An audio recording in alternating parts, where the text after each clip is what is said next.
Hi, ഞങ്ങളിന്ന് വളരെ excited ആയിട്ടൊരു വീഡിയോ ചെയ്യുന്നത്. കുറേ നാളായി മനസ്സിൽ കയറിപ്പറ്റിയ ഒരു ആഗ്രഹമായിരുന്നു ഈ സ്കൂട്ടർ എന്നുള്ളത്. അങ്ങനെ ഈ സ്കൂട്ടർ മേടിക്കാൻ മീഡിയ മാളിലോട്ട് പോയതാണ്.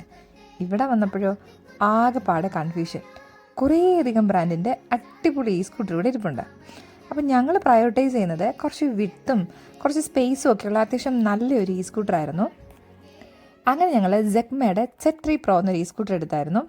ഇതിന് ആക്ച്വൽ പ്രൈസ് വരുന്നത് 850 യൂറോ എങ്ങാണ്ടാണ്. പക്ഷെ ഞങ്ങൾക്ക് അത് 750 യൂറോയ്ക്ക് കിട്ടിയായിരുന്നു.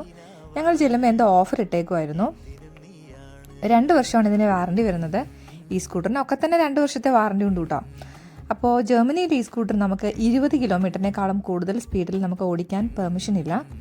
പിന്നെ ഇത് നമ്മൾ പുറത്തിറക്കുന്നതിന് മുന്നേ തന്നെ നമ്മളത് ഇൻഷുർ ചെയ്യണം. ഇൻഷുർ ചെയ്യുന്ന സമയത്ത് ഇതിൻ്റെ കൂടെ ഒരു നമ്പർ കിട്ടും. അപ്പോൾ ആ നമ്പർ ഇതിൻ്റെ പുറകിൽ ഒട്ടിച്ചതിന് ശേഷം മാത്രമേ നമുക്ക് നിയമപരമായി ഇത് ഓടിക്കാൻ പെർമിഷനുള്ളൂ. പിന്നെ എന്താ പറയുക, ഈ സ്കൂട്ടർ ഓടിക്കുന്നതിന് നിയമപരമായിട്ട് വേറെ പ്രശ്നങ്ങളൊന്നും തന്നെ ഇല്ല. 14 വയസ്സ് കഴിഞ്ഞ് ആർക്ക് വേണമെങ്കിലും ഇത് ഓടിക്കാം. സൈക്കിൾ വേയിലൂടെ കേട്ടോ ഇത് ഓടിക്കുന്നത്. ആദ്യം ഇത് ഓടിക്കുന്ന സമയത്ത് എനിക്ക് ഭയങ്കര പേടിയായിരുന്നു. ബിക്കോസ് ഇത്രയും പൊക്കം ഉള്ളതുകൊണ്ട് മരത്തിൻ്റെ എഗ്രമൊക്കെ നമ്മുടെ മേത്ത് തട്ടുന്ന പോലെയും ഇത് സ്കിഡാവുന്ന പോലെയൊക്കെ തോന്നുമായിരുന്നു. പക്ഷേ ഇപ്പോൾ അങ്ങനത്തെ പ്രശ്നങ്ങളൊന്നും തന്നെ ഇല്ല കേട്ടോ. പിന്നെ ഈ സ്കൂട്ടറിനെ കുറിച്ച് പറയുവാണെങ്കിൽ 11 ഇഞ്ചിൻ്റെ ഓഫ് റോഡ് ടയേഴ്സാണ് ഇതിനകത്ത് പ്രൊവൈഡ് ചെയ്തിരിക്കുന്നത്. 2 വീലേഴ്സ് ആണ്. നമുക്കിത് കാരണം ഓടിക്കാൻ അടിപൊളിയാണ്, നല്ല സ്മൂത്താണ്. പിന്നെ ഷോക്ക് അബ്സോർവറൊക്കെ ഉണ്ട്. പിന്നെ ഇതിൻ്റെ മേളിൽ നമുക്കൊരു ഡിസ്പ്ലേ കൊടുത്തിട്ടുണ്ട്. അതിനകത്ത് നമുക്ക് സ്പീഡും കാര്യങ്ങളൊക്കെ അറിയാൻ പറ്റും. പ്രധാനമായിട്ടും 4 മോഡ്സാണ് ഇതിനകത്തുള്ളത്. നമുക്ക് സ്പീഡ് കൂടുന്നതനുസരിച്ച് മോഡ്സ് മാറി മാറി ഉപയോഗിക്കാം. അപ്പോൾ ഇത് ഇൻഡിക്കേറ്റർ, ലൈറ്റ്സ്, ബെല്ല് അങ്ങനത്തെ കാര്യങ്ങളൊക്കെ ഉണ്ട്. അപ്പോൾ ഇതാണ് ചാർജ് തീരുന്നതനുസരിച്ച് നമുക്ക് അറിയാൻ പറ്റും. ഇത് ഫുൾ ആകുമ്പം ഫുൾ ചാർജാണ്. അപ്പോൾ ഇതിൻ്റെ അടിയിലാണ് ചാർജിങ് പോർട്ട് കൊടുത്തേക്കുന്നത്. 4 മണിക്കൂറാണ് ഫുൾ ചാർജ് ചെയ്യാനുള്ള സമയം.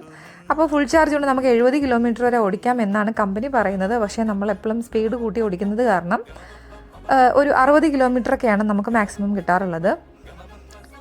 പിന്നെ ഇതിനകത്തൊരു അഡ്വാൻറ്റേജ്, നമുക്ക് ഈ സ്കൂട്ടർ ഇതുപോലെ മടക്കി എടുക്കാൻ പറ്റും. അത് കാരണം നമുക്ക് സ്പേസ് ഒത്തിരി ലാഭിക്കാം. ഇതിങ്ങനെ മടക്കി എവിടെ വേണമെങ്കിലും എടുത്തുകൊണ്ട് പോകാം. ഒത്തിരി ലൈറ്റ് വെയ്റ്റഡ് അല്ല കേട്ടോ, കുറച്ച് വെയിറ്റ് ഉണ്ട്. പിന്നെ ഇതിനകത്ത് 120 കിലോ വരെ അഫോർഡ് ചെയ്യാമെന്ന് അവർ പറയുന്നത്. ഏകദേശം 2 പേർക്കൊക്കെ നിന്ന് പോകാമെന്നാണ്. പക്ഷേങ്കിൽ ജർമ്മനിയിലെ നിയമം 2 പേരെ അനുവദിക്കുന്നില്ല. ഒരാൾക്ക് മാത്രമേ ഈ സ്കൂട്ടർ ഓടിക്കാൻ പറ്റുള്ളൂ.